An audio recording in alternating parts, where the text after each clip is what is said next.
Okay guys, welcome back. So, most of you know that some kind of great gun got in there, got into my freaking, all my shit on my phone, both of them, wiped out both my phones completely of all my contacts, YouTube stuff. Luckily none of my videos got taken down, just everything got all kind of screwed up, so I don't know what the hell happened, but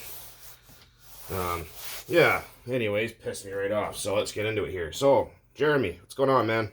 Also, shout out to Big Man, and I hope you're feeling better. He's a little buddy of mine. Great guy. Okay, so what do we got going on here? We got a new piston and sleeve. We got a used piston and sleeve, so we're going to go with a new one. Ceramic Baca bearings, because that's what the owner requested. And I'm going to get flick my lights here a couple times. There, that's better. Old ass ballasts. So, let's get that the frack out of there, and let's get to this block. So we're going to need some propane and propane accessories. We get a shot here? Yeah, we're good. That's come to my attention. Some people don't like my smart ass attitude, I guess. Well, I can tell you this, sweetheart. The world is a rough, tough place. And,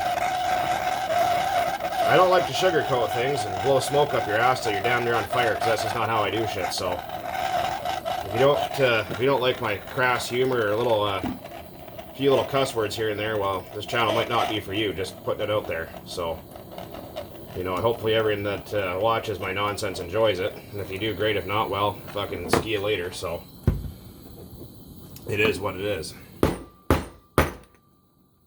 Okay, that guy's out. Now I'm just going to get that front guy out of there.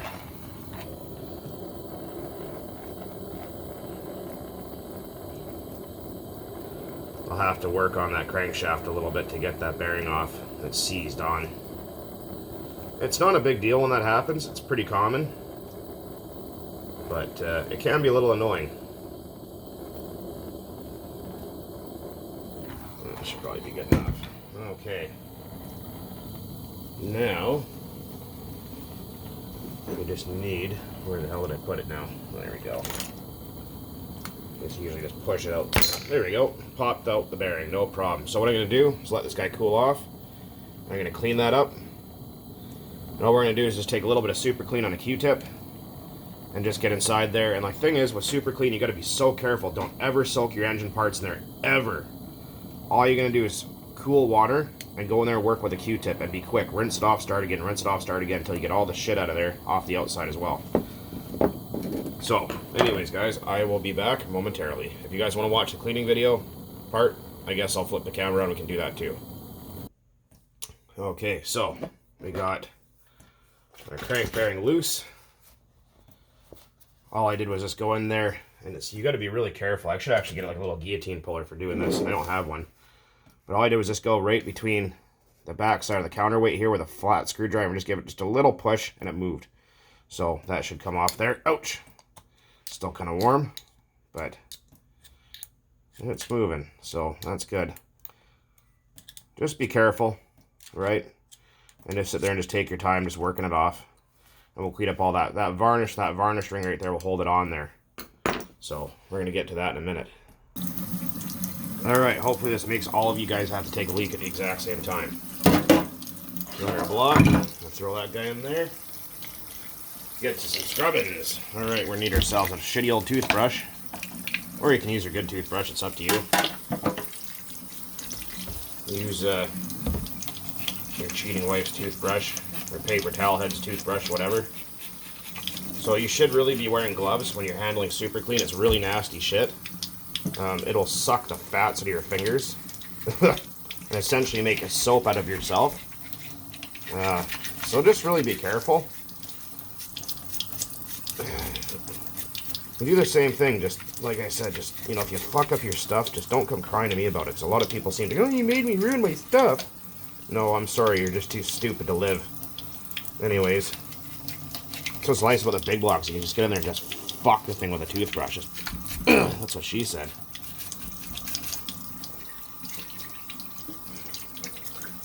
It'll make your hands feel really soapy and there's nothing on them. That's the fats coming out of your skin. It's pretty scary stuff. So like I said, just be careful.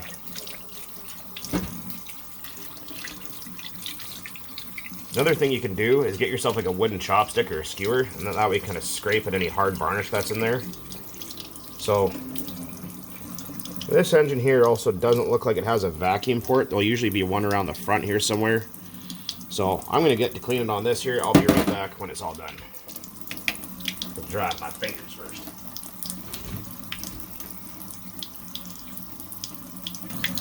Okay guys, welcome back again. So after some cleanings, where are we at? There we go. There's a vacuum port right there. See? Make sure you clean that out. If you can't get all the staining out, it's not a huge deal, because you're never going to be able to get all of it. But yeah, you want to make sure that vacuum port is nice and clean. See that pin that goes all the way through there? That's important. So basically what we're going to do is just let this thing kind of dry out, get all the moisture out of it. And we're going to go clean up the crankshaft now. Like I said, it's not a huge deal to try to clean all this stuff up. It's just a little bit time consuming, so I don't really often film it. This is a brass brush, not steel, brass. Brass is much softer than steel. Apparently Q-tips and paper towels will eat or destroy tool steel, which this crankshaft is made out of, so that's pretty interesting. I wasn't aware that the durometer of cotton was harder than tool steel is. So that's news to me. Just gonna get in there, give it a nice little clean up there, get all the shit off of it. All the shit off the counterweight. You can already see all that brown liquid right there. See that? It's already looking brand new again. This is for a good buddy of mine. Hopefully I get to meet him soon in person. Because he's like, yo man, what's been going on, dude? I'm like, oh well, something's trying to fuck up my shit here. And I don't know why. And Mrs. 404 there, she gave me a new tripod. I think I'd mentioned that before, so that's freaking pretty awesome of her. Hope she feels better soon. And she's not at my place, she's at her house. Currently under the weather, so these things happen. We have a young one too. And come home from school all freaking sick all the bloody time.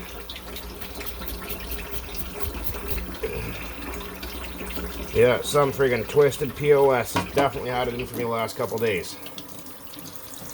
I actually got into a fist fight the other night. That was pretty cool. Freaking buddy pulled some racket with me there and got into a little bit of a kerfuffle, and well, he wound up with summer teeth. So if you don't know what that means, well, he got a free trip to the dentist and I got a sore hand out of the deal. Always clean the inside of your crank. If you have rifle brushes, I know a lot of you guys in the States are luckily able to own firearms. That's like here in freaking Knucklestan. Not going to get into politics or shit like that, but they all fucking suck, every single one of them. But anyway, especially over here, not so much down south, but if you have yourself a rifle brush, like for a 30-06 or something, or a 308 or whatever you got, they work really good, the brass ones, for getting inside here to clean up lead fouling and shit, so they work awesome. So, sure, like I said, most of you gun owners down south there, for clean out your 45s and all your good stuff, have all that stuff already on hand. You can't feel any of that with my thumbnail. I know I keep going on the frame here, my tripod's only about 6 inches tall, so can't feel any of that. Make sure you clean out that groove right there. That has to create a fluid seal with the inside of the block, so just make sure that's clean. Like I said, this is a brass brush. I know it doesn't look like it on camera, but it is. So like I said, you want to make sure all that's cleaned out. If you think it's clean, clean it some more. And now would be a good time to have yourself a wad of paper towels ready and a can of WD-40 to displace the water off this crankshaft, because as you know, WD-40 is water dispersant formula 40. Okay, so we're back at it here. Q-tips will destroy your engine, apparently, from what that fucking Nimrod keeps saying. Alright, I'm gonna go and do that, and I'll be right back. Also, side note, this is the back plate for this K4.6. There is a shim here. Make sure you do not lose that. It's very important. You can see it sitting there. There's that shim. So what I'm going to do is put that there and take some Q-tips and some more super clean. I'm going to go to town on this guy here for a minute. I'm not going to bother filming that because I'm pretty sure by now you guys understand how to clean stuff. Okay, we're back again. As you can see, we're all cleaned up, brand new. So we're going to put this guy to the side. Don't lose that shim. And we're going to get to said crankshaft and bearing replacement here in just a second. Okay, bearing time. Oh, for fuck's sake, man. My tap drip's so bloody bad I need to get a new one. Sorry if that's driving you guys nuts. Let's try if I can... There we go. I'm sure you guys can hear that.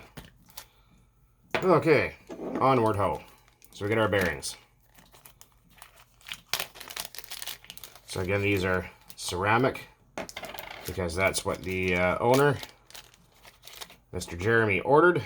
And that's what he wanted. So if we look at the bearings, you'll see that there's a side with a cage in it. There's the open, or what you call ball side of the bearing. And what we're going to do is just take a little bit of oil. This is just synthetic engine oil. Fucking that tap. I'm going to smash the thing in a minute here. That's one way to piss me off, is stupid noises. Anyways. Okay, clean, dry hands. Ball side of the bearing faces out. So what I mean by that is when you look in the back side of the engine, it faces out like this. You'll see the ball bearings, not the other way around. Just like that. That's important. If there's seals on both sides, take both seals off. Oh, like butter. That's awesome. Then your front bearing, there is seals in it. So we're going to take and look. You'll see the numbers on there. Take your pen. I swear to God, I'm going to turn off the water to this house next time I make a video. So take and pop out one seal like so. Got our seal popped out. That goes on. This goes in the freezer for about 15-20 minutes. Also, now is a good time to take your can of non-chlorinated brake parts cleaner and take and spray these parts down. These have been sitting in a bag for about 20 years almost. So there could be all sorts of plastic fragmentation or something in there, or dirt, whatever it is. So you just want to take and clean everything up as best as you can. Preferably outside. Do not ever put pistons in super clean. And like I said, if you soak parts, like if you were to take a bucket of super clean and you left this in there overnight, this would be gone the next day or severely damaged. Just a side note, if you're working on someone else's stuff, even your own stuff, take the extra 5 minutes and, like, you know, go in here and just kind of take and clean everything out. Like I went through all these little fins or whatever you want to call them, and just take and just make sure you just do a good job on it. You know what I mean? Give it back in better condition than you got it in. That's important. That's how you get yourself a good reputation. It means you actually take 2 minutes to give a shit. Unfortunately, there's a lot of people that don't. So while we have a minute, and like I said, hot water. It'll evaporate off by itself most of the time. We got our brand new piston and rod assembly. And what we're going to do is we're going to take our good stuff right here. See if we can send a little bottle of it with him when I send this engine back to Alberta. We take and let that guy hang out in there for a little bit.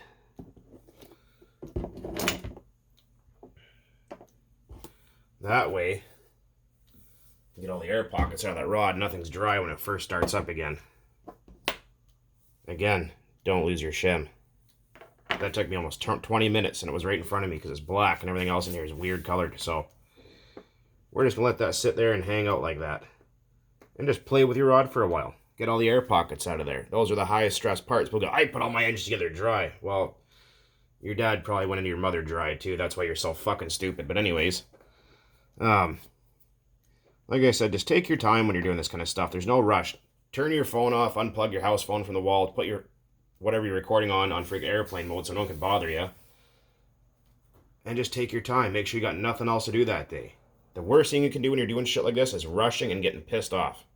Take your time. Trust me, it works.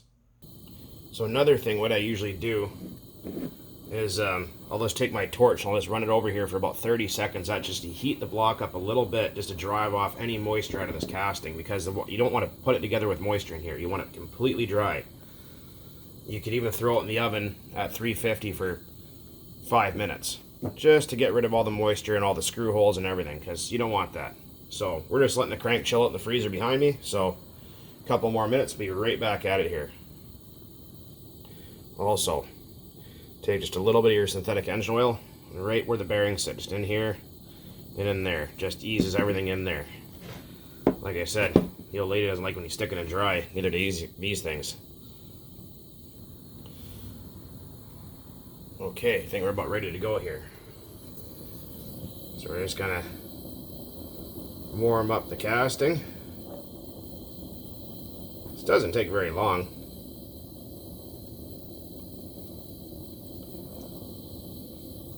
And just keep it flowing.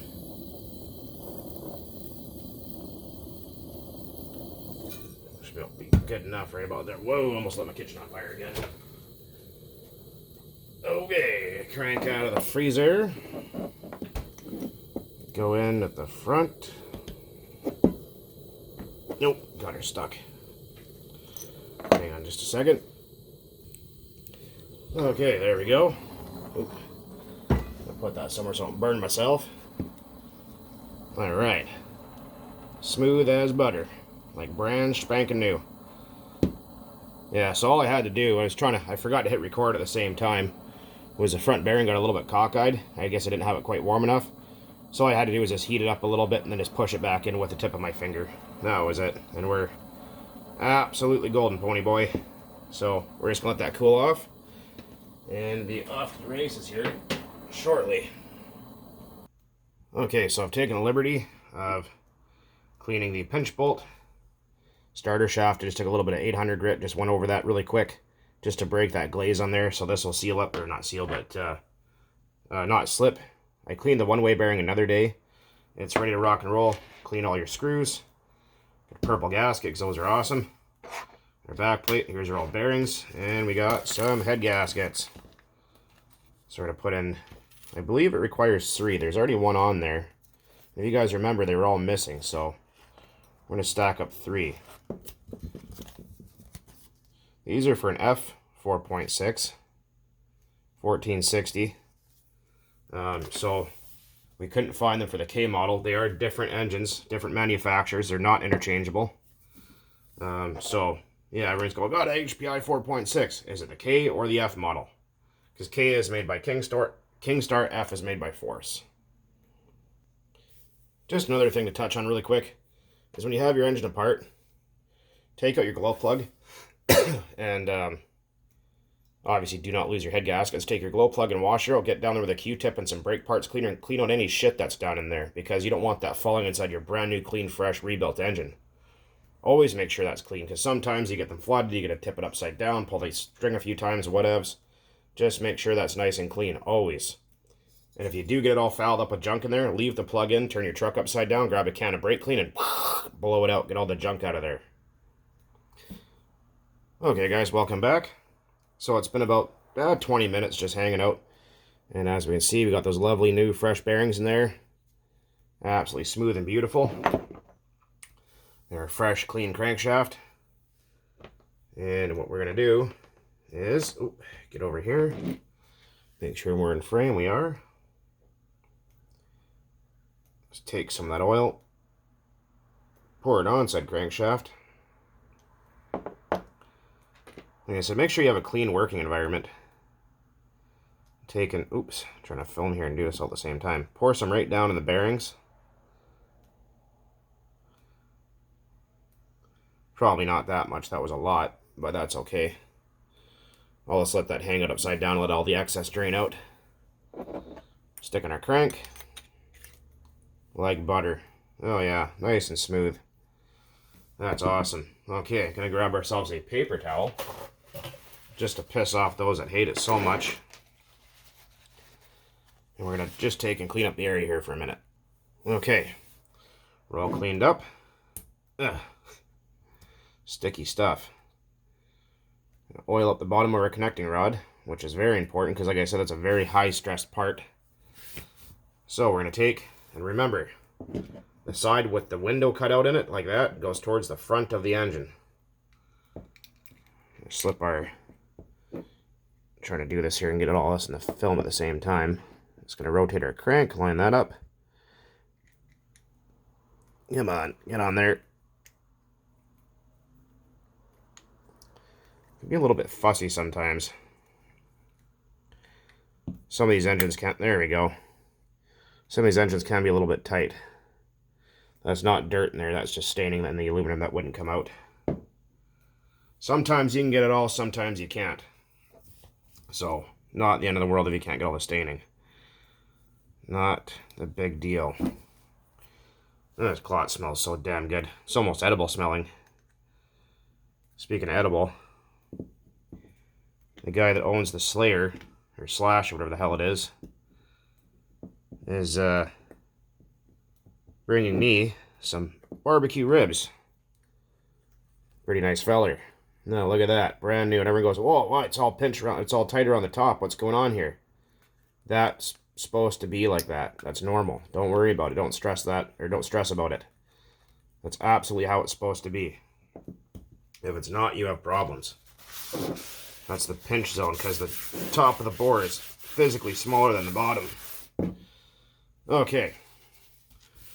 Let's grab our pinch bolt. Where do I put that thing now? Holy shit. Okay, there it is. Everything's black or green, so it's hard to see what you're looking at. Alright, we're just going to take just a little oil in there. You use too much oil. That's not what your mom said. I'm just going to slip our pinch bolt in. Like so. Sometimes you have to fart around with them to get them lined up. Not a big deal. That's easy enough. You just got to push it around with your finger usually. Okay. We're going to get our cylinder head ready to go. For that, we need a 2.5 millimeter for this guy. As you can see. And go with our 3 stack of head gaskets. Like I said, I couldn't find any for a K model, so he found them for an F model. So there we go. There's 4. We're going to run 3. All of that. And this guy goes just like so. This is actually a directional cylinder head. If you see how you can see through the fins, that you want that facing in the direction of travel for optimal cooling. A lot of people don't actually know there is such a thing as directional cylinder heads for RC cars, and there is. Wait a second here. I'm just going to get this guy started. Can't see when I'm down there. Oh, what's going on here? All messed up. 1 second.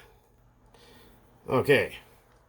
So, we just got all our head screws in. It was just because the head gaskets kept falling off, so if that happens, you can end up cutting them in half, and you don't want to do that. So we're just loosely going here, crisscross, like you're putting the wheels on a car. Just starting to snug them up just a little tiny bit at a time. That way we just get even clamping load, because you do not want this to leak and send it back to the guy who is a lot bigger than I am and piss the guy off. Because knowing that guy, he will drive out here. I'd like to see the guy and have a beer with him, preferably not have a free trip to the dentist from the guy. So, always treat everything as if it's your own, and then with more respect than that. Okay, clit. Clit. Oh, here we go. Freaking hands are all greasy with castor oil. Okay, we're at factory tightness.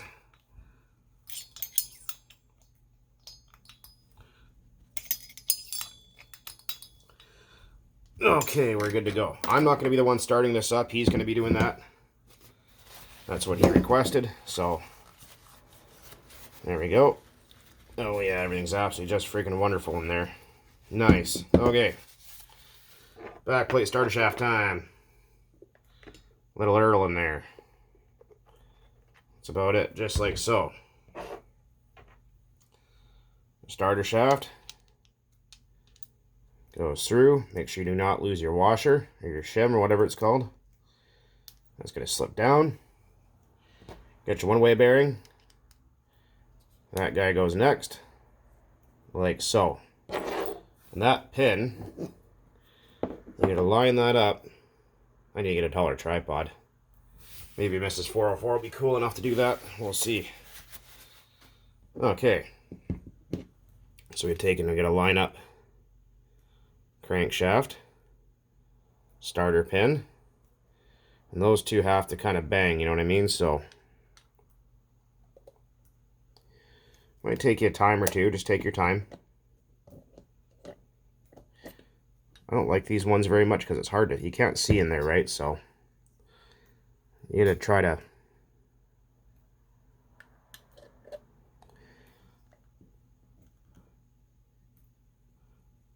oh, there we go. Well, looks like we got it. Okay, cool. All right. It's my very first K model. Well, I mean, I've rebuilt K models before in the past, just never on video. I think these are still 2.5. They are.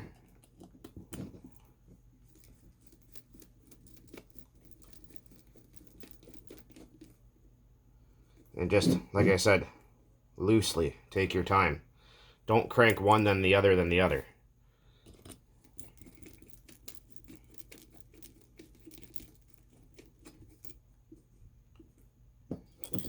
Just make sure nothing's binding up anywhere, because that's the last thing you want to do.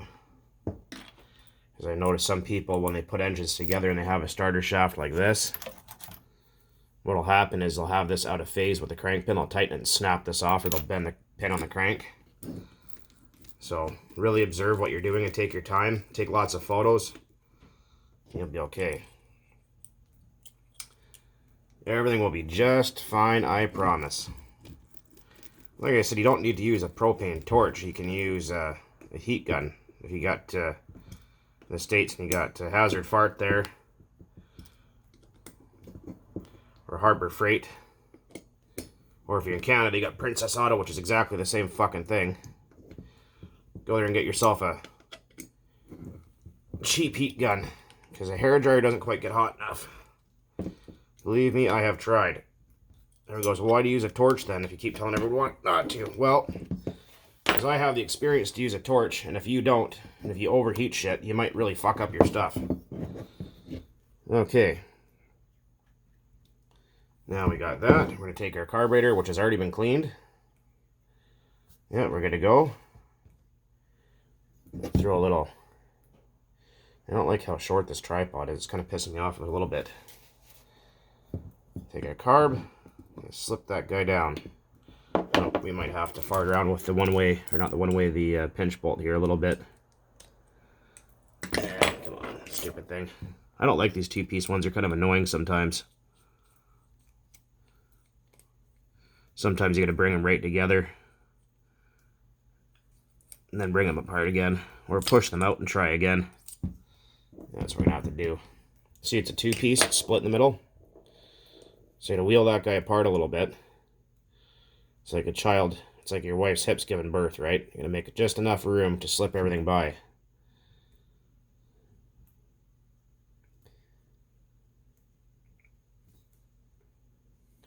That should be the ticket, I think.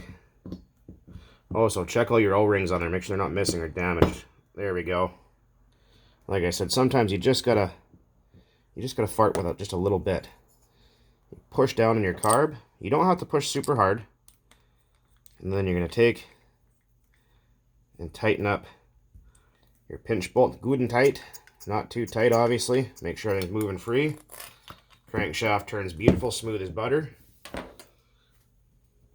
Don't put your wrench together with butter. Well, I guess you can if you wanted to, but there's absolutely no reason to, other than just saying you did. And there you have it. You have just rebuilt your very own... Oh, fuck, I forgot to clean up all that. That's a different story. Okay. So we're going to worry about all this flywheel shit later. But there you have it. you have just rebuilt yourself your very own HPI Kingstar K 4.6 big block. So, if you guys are wondering how to do it, that's how it's done. That's all there is to it. Pretty simple. It'll be the same as pretty much every other .28, except for a few exceptions, but there she be. The only thing I kind of hate is how they went gray on everything. It just took the fun right out of it. I remember when everything used to have the bright purple cylinder heads, and it always looked super cool, and then everything went black and gray, and it just, you know what I mean, just made it look more depressing. Anyways, guys, as always, hopefully that helps you, and thanks for watching, and keep on burning nitro out there. So I still got some cleanup work to do on some other parts here, and yeah, that's all she wrote. Anyways, guys, happy Friday. Cheers and beers. Get out there and burn some nitro. I'm going to go do that later. Bye for now.